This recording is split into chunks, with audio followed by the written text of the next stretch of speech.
brought a man to our Three Flush podcast today. A very brave man. Yes, I've been told. So yeah, welcome. Yeah. Good that you're here with these three lovely ladies going through midlife and menopause. So Julia, may I ask you to introduce David and how come David's here with us today? Okay, so David is our CEO and club secretary at the Lansdowne Club. David and I have worked together for 4 years, and before that in a previous life as well. Wow. So nearing on 10 years we've known each other, if Amazing. not more. And my role is very much to set the people strategy, Right. and to make sure that, you know, we are looking after our team members' well-being, and that our benefits align. And after a conversation with yourself, when we caught up for coffee, and, you know, we did a catch-up meeting, we talked about the menopause, and then we had an email exchange, and it was very much, I think we ought to do a podcast. Yes, I'm up for that. And then I went and had a chat to David and said to David, you know, what do you think about the Lansdowne Club, you know, working on a podcast with us about the menopause, bearing in mind that as a club we have welcomed men and women on equal status since 1935. Wow. Which is quite rare, I think, isn't it, within clubland? It back is. then. It is a very, very rare. And well, and sadly still today. Is it? Yeah, I mean, it's prevalent in clubland that the traditional gentlemen's clubs are still just that. Are they? Ladies sometimes are allowed as guests, but Sometimes. may not always use the same door. Let's name and shame. No, Oh my gosh. I have a very difficult role at the moment, so I can't do that. But we're so proud, aren't we? Yeah. Yes, that we're allowed. very. Should be. Have always allowed women, 100%. and it's brilliant, and it leads to a really good ethos around our membership. Amazing. So David and I had a conversation, and David was keen to get behind and to support us on this journey. And I think, you know, probably more over to you now as to really what made you say yes, other than you were asking the question. Well, I immediately thought, instinctively I thought yes. We've, as you said, we've known each other a long time. We're almost like work husband and wife. You know, we've said privately before about how important it is to make sure we look after all of our team, and recognise when somebody needs support. Yeah. And clearly I'm no expert in menopause, recognising symptoms of, or anything that. What I do know is that I value every one of our workforce, and I want them all to feel they're part of the family, wider family, and they feel supported and safe at work, and that we get the best out of them because they enjoy working here.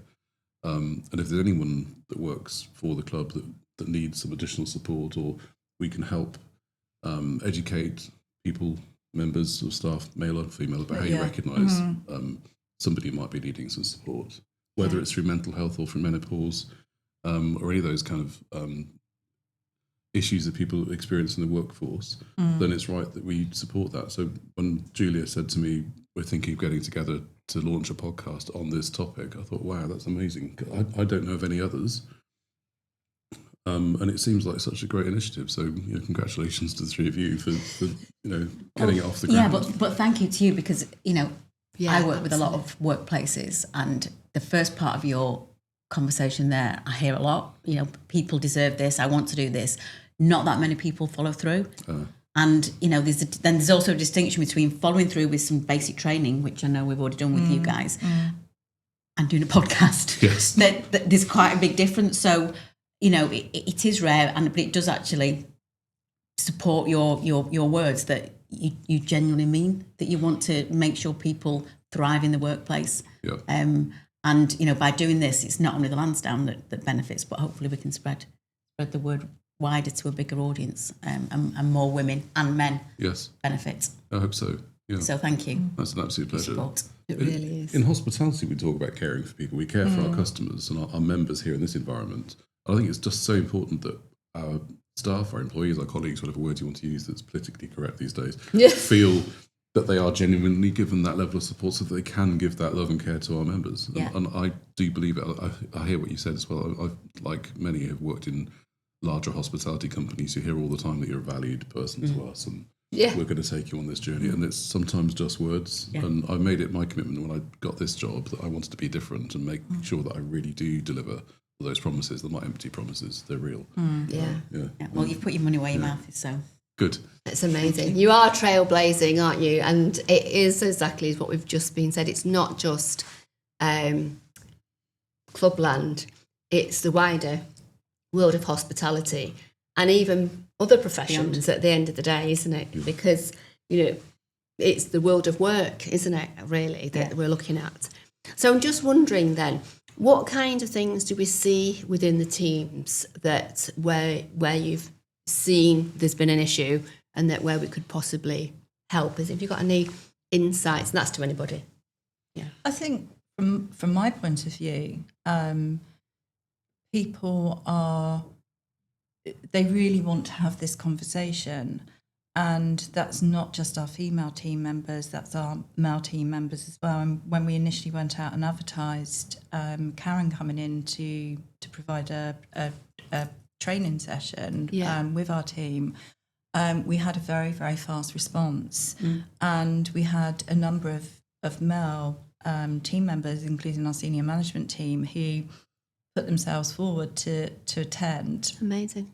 And really got a lot out of the session because, it wasn't just about them, it was about how they could support, be it a sister or their mum or a wife, partner outside of work, but also about supporting, fellow female colleagues.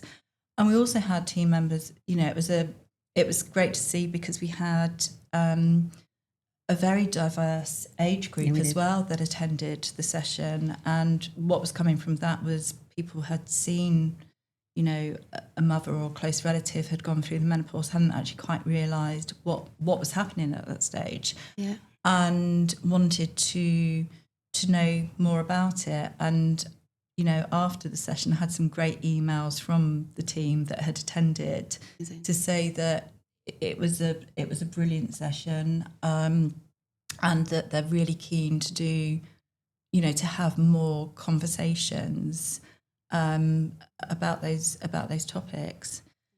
And just when I talk about it more in general as well with people, you can see the relief on people's face that actually somebody's quite open to have a conversation. Actually, sometimes work is we spend so much time in work that actually it's the only place that we can perhaps have a conversation or turn to somebody, which we're not able to so easily do outside of the workplace as well. So, and I think people get confused by what understanding menopause in the workplace is, because when I'm sure I did it in the training that I did for you, we talk about what the workplace should offer, which yes it should, but actually it starts with educating the women.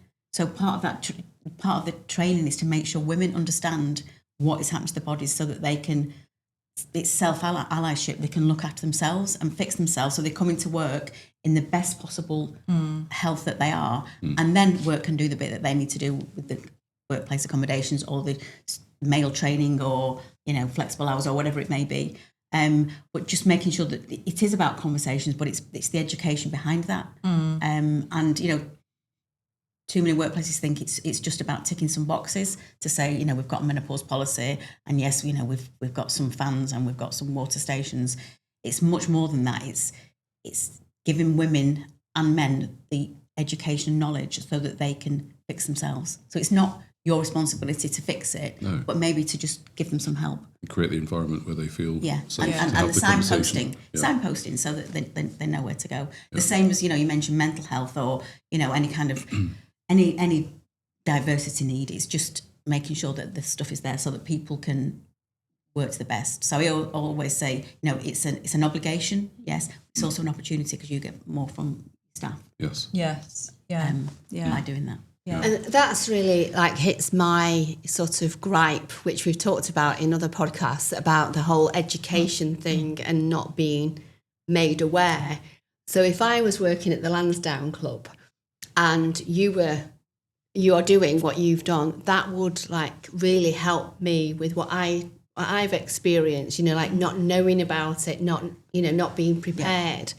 By doing this education bit, you're making it that awareness, because when we were young children, we got the education at school or whatever, you were in a system, weren't you? So I just think the workplace has got a big responsibility. And take my hat off again to you, David, to saying yes, because you're creating that, aren't you? It's when we did the training here, the men, I'm sure they wouldn't mind being quoted, were so grateful because they understood the wife. Yeah. And we genuinely, if I said emotional, it wouldn't have been exaggeration. We're emotional about how to help their wife, and just giving them some basic facts not only makes them help their relationship, but they're better at work as well because they're more relaxed about what's going on at home. So kind of the ramifications of getting this right, because it's 50% of the population that go through it, and it's 100% practically that are impacted. It's fantastic. So yeah, off we go. that's a bit of a win-win. Yeah. Win-win-win. Why not? Absolutely. So it's amazing.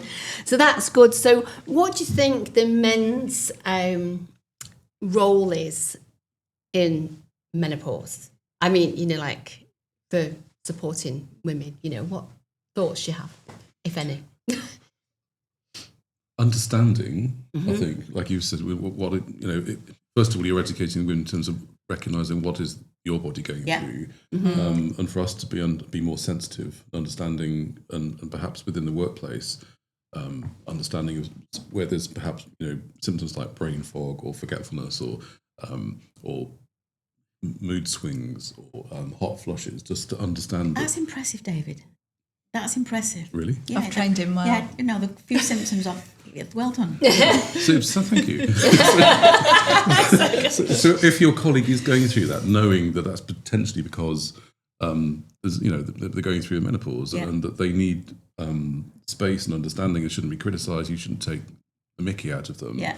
Because when you're younger, you look at older people, don't you, as being over the hill, and you kind of write them off, or you kids can be really cruel. Yeah. And you start teasing older people. And you say, "Oh, they're menopausal." Yeah. It's not very nice. But actually now, I mean, guilty. I can remember. Yeah. Doing what I do now, I'm ashamed to say. I can remember saying about an old colleague a long time ago, she's definitely menopausal. Yes. Yeah.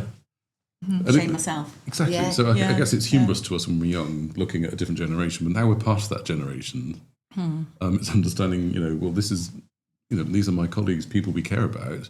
And if you do care about them, then how do you help them rather than put them down or criticise? And I think you want to get the best from your team. Yeah. Because as a male manager, you need to understand what you can do, if anything, other than just being understanding and saying you want to talk about it. And as you mentioned, in terms of signposting and making sure that the help is there. So I suppose the male role, from my perspective, is creating the safe environment, putting in place the support and the signposting, and ensuring that we educate the men at work to be more understanding of their female colleagues and to be supportive and know what people might be experiencing, because we don't know. That we'd need to learn from you in terms of what does that feel like for a woman going through it, so that we understand. And there might be a little bit of what do we go through as well as men. Yeah, absolutely. We'll come into that. That's good. We're going to make sure you get your bit there. Okay. Because, I just love that whole space thing. That just gives me like hope if you have that space, and especially with Caryn's story, where her female boss was just not tolerant at all. Don't mention the M word, I was told by my female boss. Don't mention because it's not an acceptable excuse. It doesn't do any of us any good. Wow. Yeah. Terrible. So I experienced that, and your colleagues have experienced what they But experience. leave it at the door. When you come to work, you come to work. Yeah. Be stronger, Yeah. Wow. So yeah, it's. But I think what you're providing is all you need to provide. That reassurance that it's happening and that it's being covered by the rest of the team. That your job is done. Yeah. You don't have to open your door and let someone come and sit down and talk about their symptoms. It's just there's the aura of it's all right here. We can be who we are. With that emphasis on fix yourself fundamentally. I am quite a harsh coach in that sense. It's, we fix ourselves. It's your responsibility to look after your own body. Yeah, you understand yourself and then just get whatever support you need on top of that. Yeah, good. Because you're doing your own thing. So, yeah. Yeah. But there may be times that, as a female, and again, perhaps in my case, where I didn't even know that I was going through anything, that there could have been symptoms that a close male colleague, male line manager could have picked up from me and just said, "Oh, are you okay? Maybe you haven't been quite yourself, and have you had yourself? Yeah. Have you been to see a GP?" Not necessarily saying, are you going through the menopause, but just actually, you may see some sort of change in somebody's behaviour, or just their general appearance, or how they're feeling when they're coming into work, or their performance.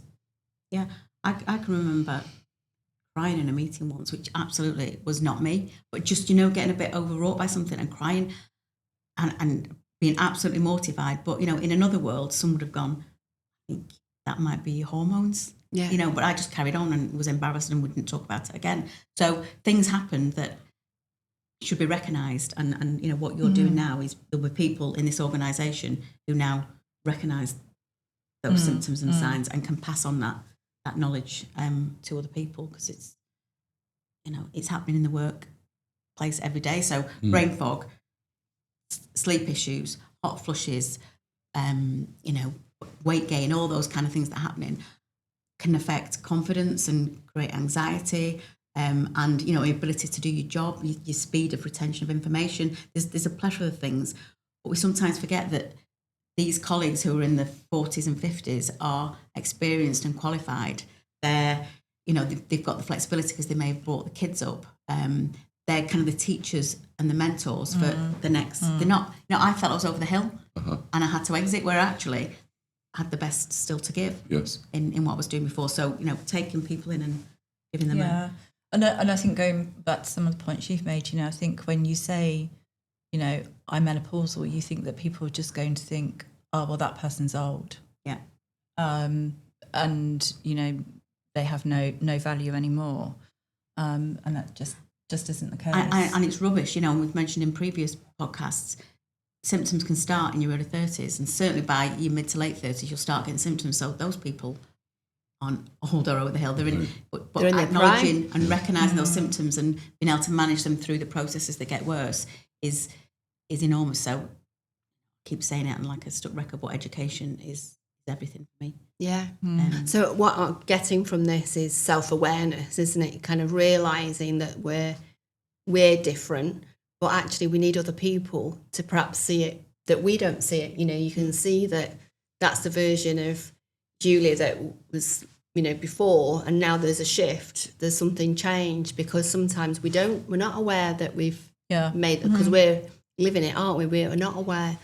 So I think men have got a big part to play, really, and sort of recognising. I think they're scared, though, perhaps, because they might have observed, but then think, I can't say it. Are you okay?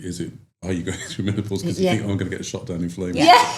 Putting my head over the parapet, because it may not be welcome. Yeah. Particularly if the person themselves isn't self-aware. Yes, exactly. And they get, they're confused about why they're feeling this, and they've got a male colleague now saying, because that could just make it really awkward. So awkward for So them. are there any tips then as to how a male colleague could perhaps approach that subject with somebody that he may...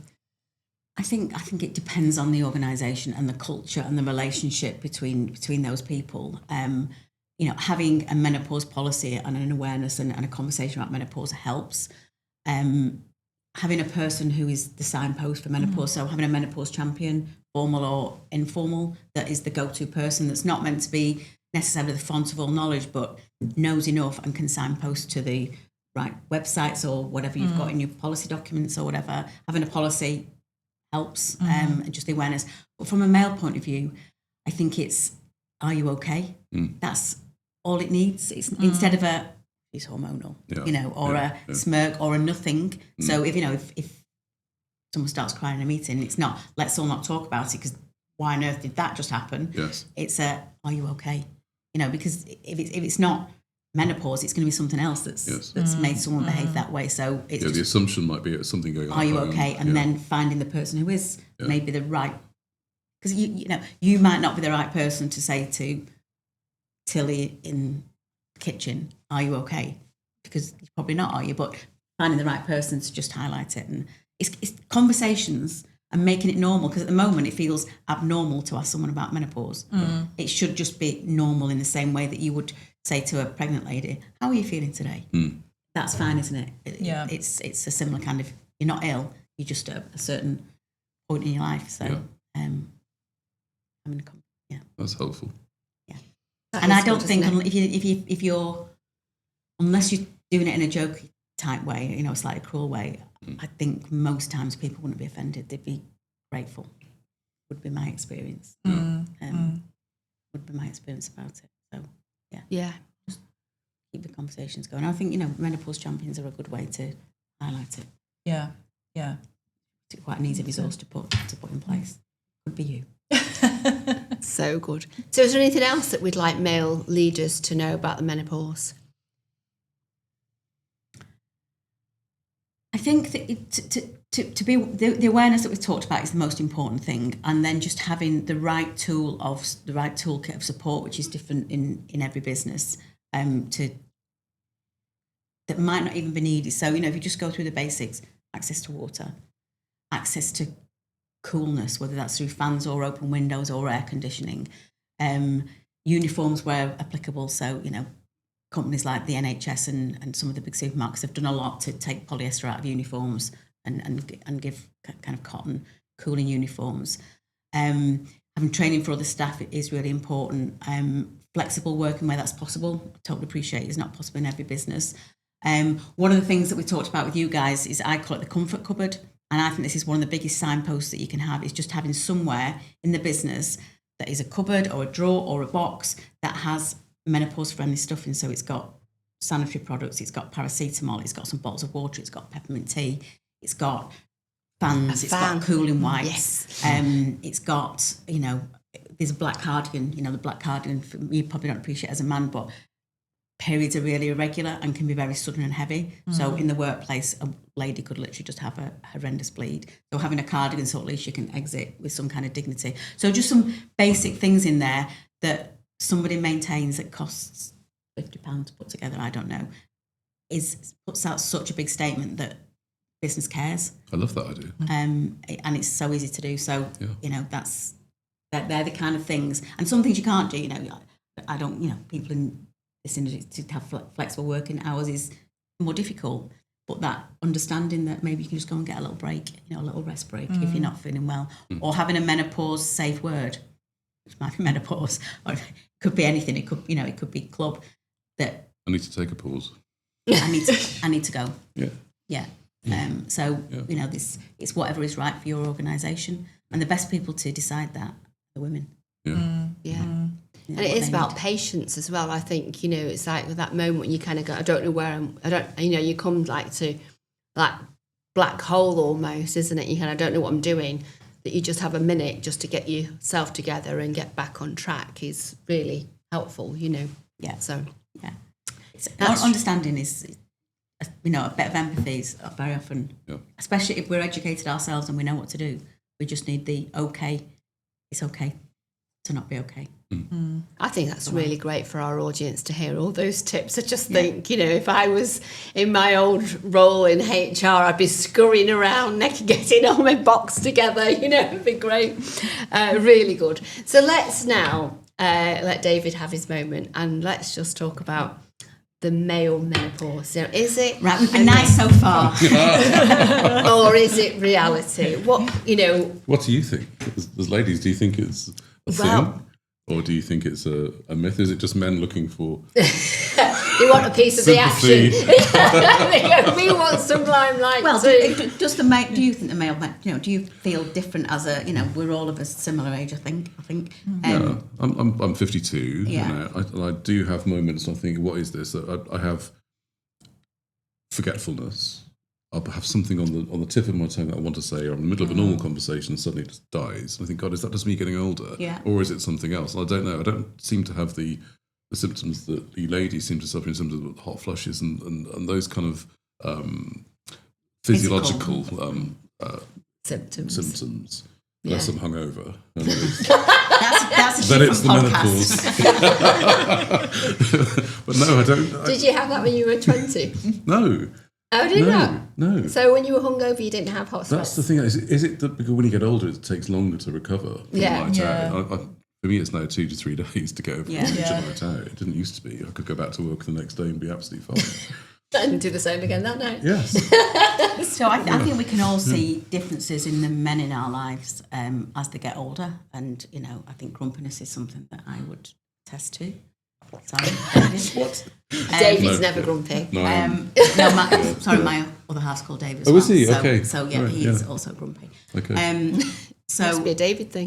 there is honestly there is a male menopause. It's called andropause. Okay. Oh. And kind of biologically it's the same thing. You age and hormones start dropping. So I think there's another podcast that we talk about it kind of scientifically, but testosterone is the main male hormone that declines. Yes. And testosterone is the hormone that gives you kind of like your joie de vivre, your energy, you get up and go, your mood, is all driven by a lot of the things that are traditionally male kind of qualities and symptoms or ways of being declines. Okay. So you do get more grumpy because you've got less testosterone. You do have less, get up. You mentioned earlier off camera about not wanting to go out as much. Yeah. That's it's a male. We go and we party. Well, that's declining as that hormone declines. So for those of us who are old enough, the Victor Meldrew or the grumpy old man kind of anecdotal person is a real thing that does happen. So you're off the hook. I've got that to look forward to then. You're off the hook. I'm going to call you Victor from now on. But it's weird, isn't it? We think menopause isn't spoken about enough, and it's not. But andropause is, I rarely say andropause to someone and they go, "Oh yeah, I know what that is." No. It's even less spoken about. But I suspect it will, because you'll have to, won't you? Yes. We're talking about menopause, and men will go, "Well, we want one of We those." want that too. Yeah, Absolutely. we'll have that as well. It's our competitive edge. Yeah. So it is a real thing. And I think maybe we should talk about this another time. Yeah. As a scientific biological transition. Yeah. To compare the two. Because the thing is, for me, it is about that change, isn't it? Because we're not the same as we were. You're in a different phase. So something is different. It's going to be different for everybody. It's not just a male or a female or a male thing. It's like we're all...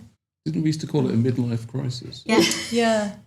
Yeah. So it's kind of, we've now got more explanation around what we used to coin as a midlife crisis. And I think there's a balance of lots of things going on. Some of it's aging, some of it's, the hormone thing, some of it's just kind of getting a bit weary with life, or, you've done this too many times and you want to change, So there is lots of things at play, but I think, as I've said, with menopause, education is everything. So you're more intentional about what you're doing because you know what's happening rather than just letting, getting to 50. 50, 30 years ago would have been old, and young people might think that is old, but we think it's young. And our lives are different to our parents and our parents, their grandparents' generation. And that's why menopause and andropause is so important, because in our grandparents' day, you would have, if you were indeed you were working, you would have retired at about 58. You were dead at 60, and you weren't working, you weren't in the same kind of lives. Now we're all in jobs where we're expected to be running at 100 miles an hour, doing everything and living till we're 80. Yeah. So we've got a lot of time of our lives left post-menopausal. So we need to know about it and make sure our bodies are, and men should do the same. Yeah. I like what you said about taking ownership of your own body, taking control and being responsible for it. I think men need to do the same. Yeah. Look after yourself, try and stay fit, keep the mind sharp. Mentally as well as physically, Exercise, good nutrition. Yeah. Because I do speak to lots of women who, they can be quite, poor us, and this is happening, and isn't it terrible? And and men are, well, let's do something about it then. Fix ourselves. Yeah. So that's my take on it. Own it. Yeah, the key thing is, though, how do we fix it? And I think with just this podcast, we've got some really handy hints and tips to In the workplace. how we do it, And, you know, protein has been a big theme in our previous podcast. So we need to have protein available to eat during the day. Is that right? You need to.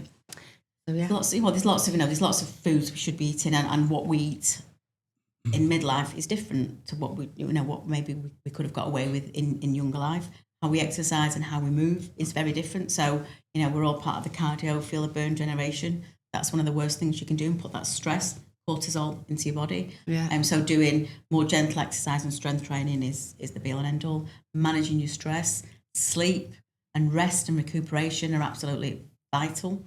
So, again, the harder you work, the better you are, and the more reward you'll get. Actually, just rest, get 8 hours sleep, do some stress management, go to the gym. In work, you've got the gym here. So, all these lifestyle things, and we can talk about HRT and other medical remedies all day. They all have their place. But we can control our lifestyle and how we live it. Not as a regime or a particular diet for 6 weeks. It's a lifelong commitment, and that applies to men as well as women. Yeah.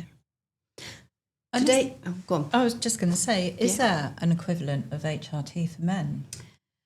So testosterone exists as a male hormone that can be, in fact, because testosterone is so little available to women, a lot of women get prescribed the male version of that. So there are available testosterone replacement therapy for men. Gosh.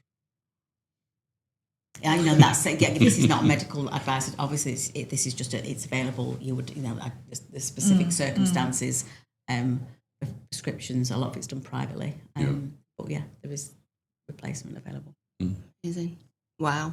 So David, do you know who else is talking about menopause in the club world? No one that I know of. Really? No, honestly, I think this is so groundbreaking. So good. Yeah, it really is. Yeah. No, it's fantastic. No, Clubland tends to be very traditional. We mentioned earlier about the fact that this is Lansdowne allowing women for 90 years now. There are some clubs even today that still don't allow them, and there are those, as you probably saw very publicly in the last 12 months in the news, like the Garrick, that have had a big fight amongst their members to say, will we or won't we admit women as members? And of course they have taken the decision to do that, and some very high profile ladies have been admitted as members. I think it's another step again to even acknowledge something like this within the workplace.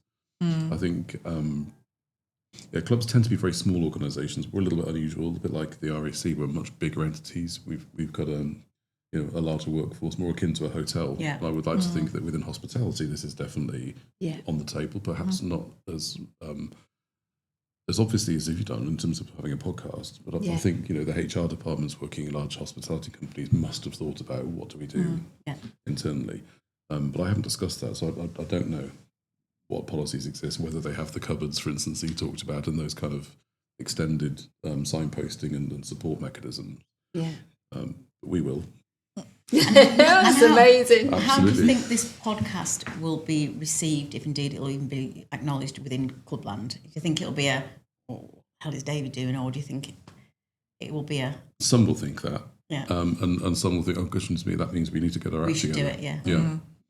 Yeah, I think it depends on how open-minded they are, but I'd like to think it's a positive step. Absolutely. Yeah. Good. Because we all have men and women working for us, so it doesn't really matter. We need to, if we're going to be a responsible employer and one that really cares about the staff, we need to talk about these matters and get the support in place.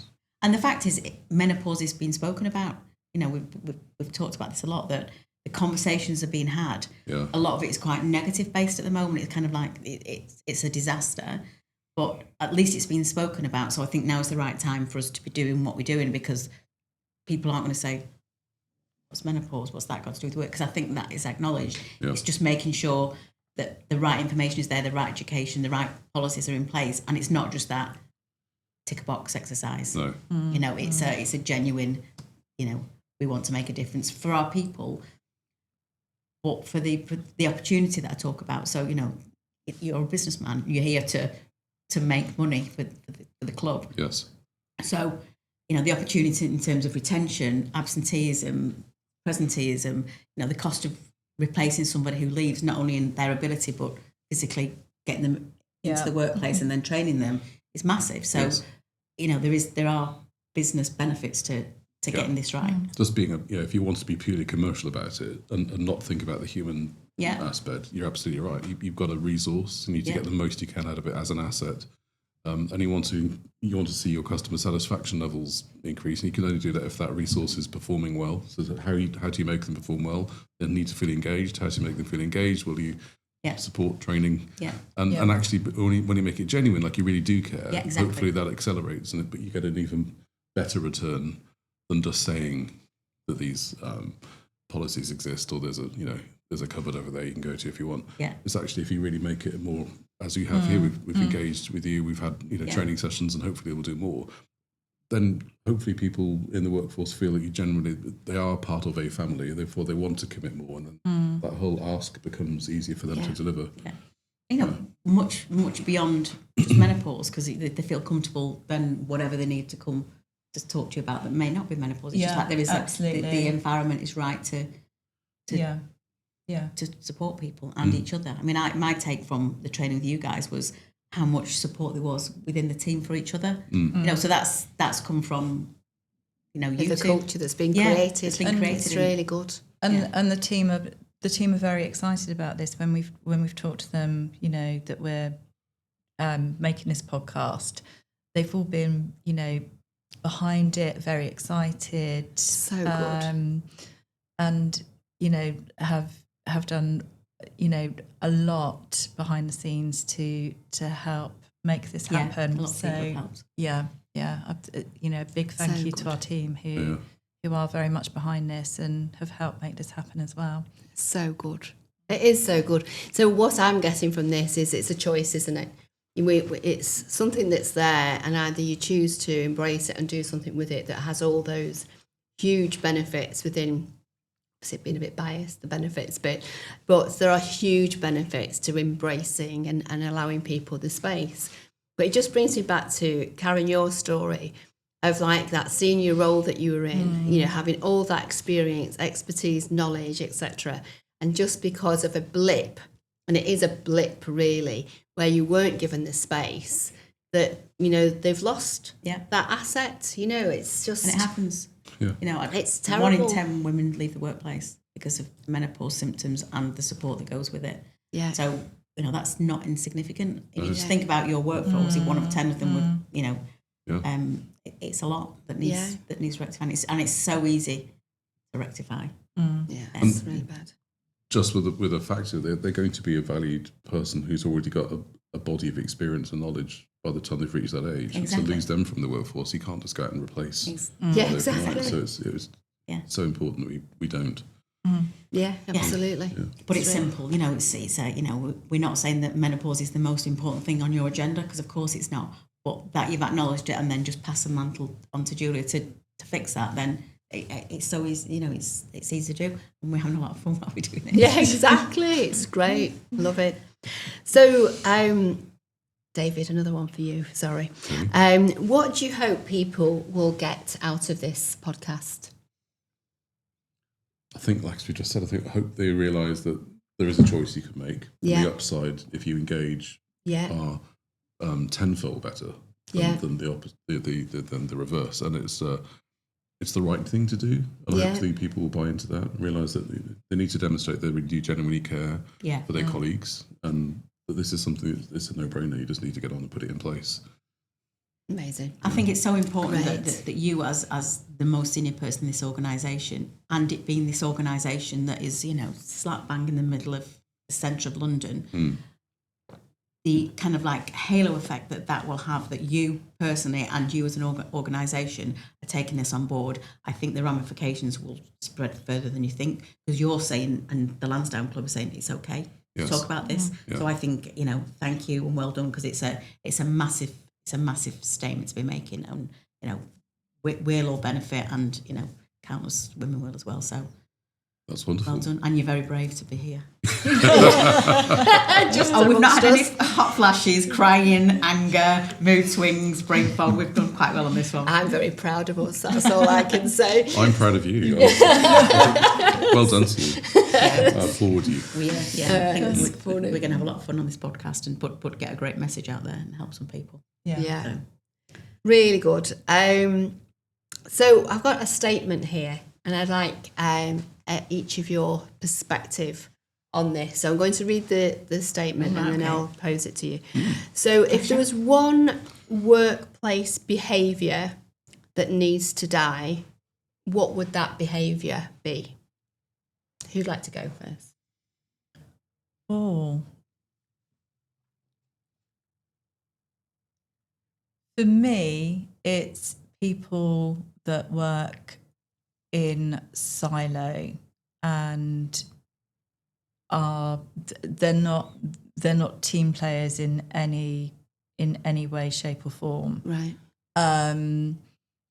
And for me, as you do need to work at an individual level, but always as part of a team. Right.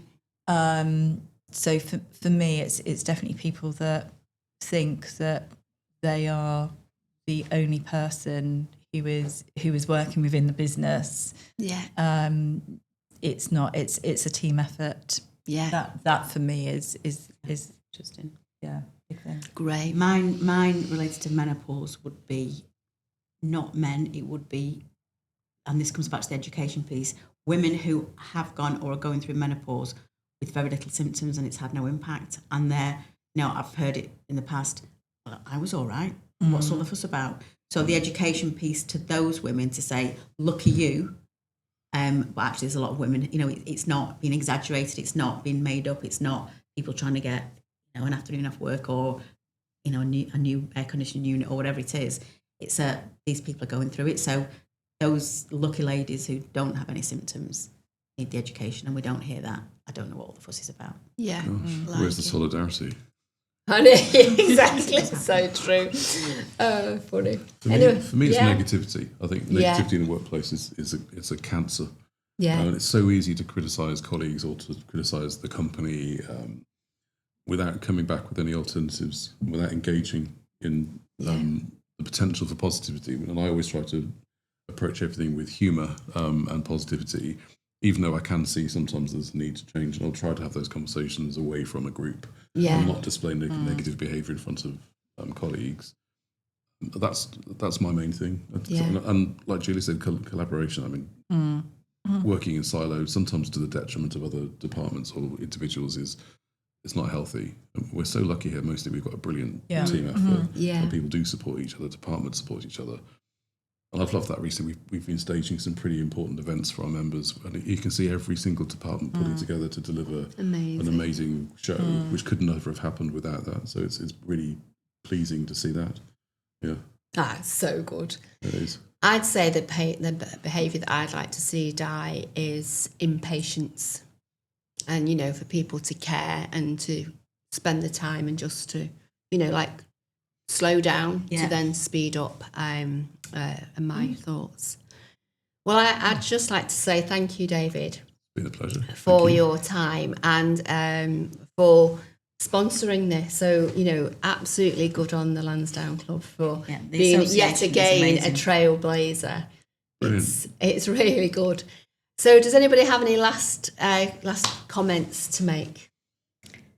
Just wish you all the very best with it. Let's hope it gets legs. I can't wait to hear the feedback. Yeah. Amazing. Yeah. So well done. Yeah.